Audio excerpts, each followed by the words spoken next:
अंबरनाथ नगरपालिका निवडणूक ही शिवसेना आणि भाजपच्या राजकारणाची शहकाटशहाची जणू रणभूमी बनला। इथली निवडणूक इतकी प्रचंड चुरशीची झाली, एकमेकांना धोबीपछाड देण्याची नेत्यांनी एक संधीही सोडली नाही।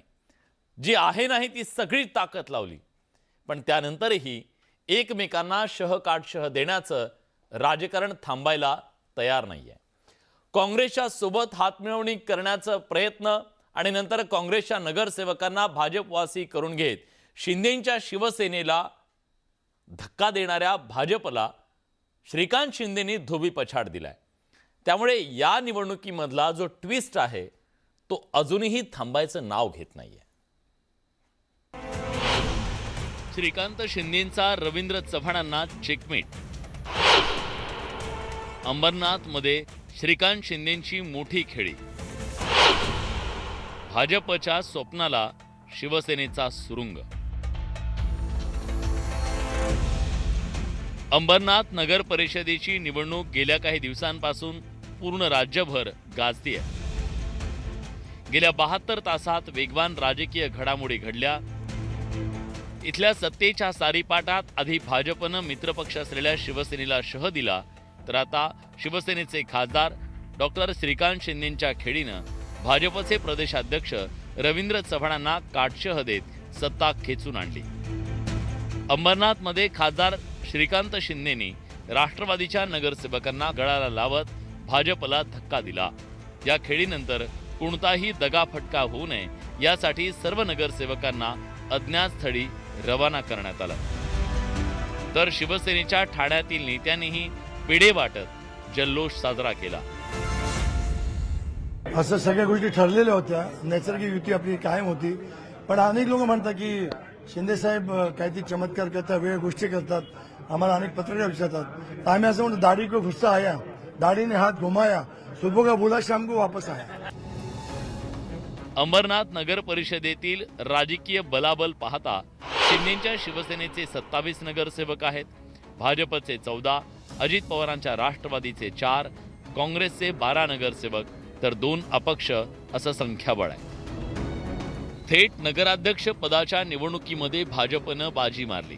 त्यानंतर सत्ता स्थापनेसाठी भाजपनं शिवसेनेची साथ न घेता थेट काँग्रेसला हात दिला।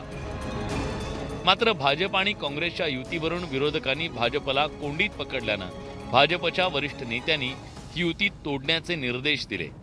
याच वेळी भाजपशी हात मिळवणी करणाऱ्या 12 नगरसेवकांना काँग्रेसनं निलंबित केलं। यानंतर भाजपनं काँग्रेसच्या सर्व निलंबित नगरसेवकांचा भाजपमध्ये पक्षप्रवेश करून घेत संख्याबळ वाढवत शिवसेनेला सत्तेपासून दूर ठेवण्याची खेळी केली। भाजपनं त्यांचे 14 नगरसेवक, काँग्रेसचे 12 नगरसेवक, राष्ट्रवादीचे 4 आणि एका अपक्षासह 31चा आकडा गाठत 27 नगरसेवक असलेल्या शिंदेंच्या शिवसेनेला सत्तेबाहेर फेकलं होतं। मात्र त्यानंतर श्रीकांत शिंदेंनी शुक्रवारी मोठी राजकीय खेळी करत थेट अंबरनाथमधल्या राष्ट्रवादीच्या 4 नगरसेवकांच्या गटाला गळाला लावलं। त्यामुळे संख्याबळाच्या खेळात शिवसेनेचे 27, राष्ट्रवादीचे 4, एक अपक्ष असं बहुमताचं संख्याबळ झालंय। अशा 27चा आकडा त्यांना गाठता आलाय, तर भाजप 15 आणि निलंबित काँग्रेसचे 12 नगरसेवक असे एकूण 27 नगरसेवकांचा आकडा भाजपला गाठता आलाय।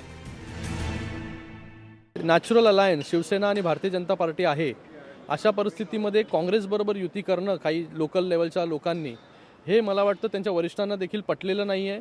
चुकीची फीडिंग जी आहे ती वरिष्ठांना त्या ठिकाणी झाली असेल आणि ते जे आहे राष्ट्रवादी काँग्रेसला देखील पटलेलं नाही आहे। तर त्याच्यामुळे जे आहे राष्ट्रवादी काँग्रेसचे 4ही नगरसेवक जे शिवसेनेबरोबर आलेले आहेत आणि मेजॉरिटी जी आहे शिवसेना आणि राष्ट्रवादी काँग्रेसची त्या ठिकाणी झालेली आहे। म्हणजे महायुतीमध्ये जे आहे ज्या काही गोष्टी होणार त्या आहेत। शिवसेनेनं केलेल्या या खेळीमुळे भाजप आणि विशेषतः काँग्रेसच्या निलंबित 12 नगरसेवकांना धक्का बसला। भाजपसोबत गेलेल्या काँग्रेसच्या 12 नगरसेवकांचं राजकीय भवितव्य काय, असा प्रश्न उपस्थित केला जातोय।